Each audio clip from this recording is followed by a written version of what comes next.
തിരുവനന്തപുരം വർക്കല പാപനാശം കുന്നുകളിലെ ആളൊഴിഞ്ഞ പ്രദേശങ്ങളിൽ ലഹരി സംഘം പിടിമുറുക്കുന്നതായി പരാതി. വിദ്യാർത്ഥികൾ അടക്കമുള്ളവർ ഇവിടെ വന്നുപോകുന്നതായാണ് പ്രദേശവാസികൾ പറയുന്നത്.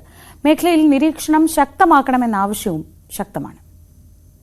ആയിരക്കണക്കിന് സഞ്ചാരികൾ വന്നുപോകുന്ന പാപനാശം തീരം ചിലക്കൂർ മുതൽ വെറ്റക്കട വരെ നീളുന്ന തീരത്ത് ആളൊഴിഞ്ഞ നിരവധി പ്രദേശങ്ങളുണ്ട്.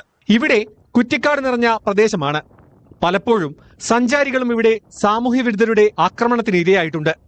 എന്നാൽ ഇത്തരം പ്രദേശങ്ങളിൽ ലഹരി മാഫിയ തമ്പടിക്കുന്നുവെന്നാണ് നാട്ടുകാരുടെ ആരോപണം. വിദ്യാർത്ഥികളടക്കം ഏറെ നേരം ഇവിടെ ചെലവഴിക്കുന്നു.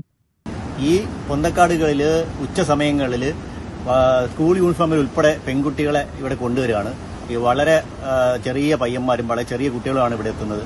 അപ്പോൾ ഇവിടുത്തെ ഒരു വലിയ പ്രശ്നമെന്ന് പറഞ്ഞു കഴിഞ്ഞാൽ ഇവിടെ ഇതിനകത്ത് ലഹരി വൻതോതിൽ ഉപയോഗിക്കപ്പെടുന്നതായിട്ട് നമുക്കിവിടെ നന്നായിട്ട് കാണാൻ പറ്റും. അതുപോലെ തന്നെ ഇവിടെ ഇതിനകത്ത് കയറിയ സിറിഞ്ച് മറ്റു കാര്യങ്ങളൊക്കെ തന്നെ കാണാൻ പറ്റും. അപ്പോൾ ഇത് യാതൊരു രീതിയിലുള്ള സുരക്ഷയും ഇവിടെ ഇല്ലാത്ത ഒരു സാഹചര്യമാണ്.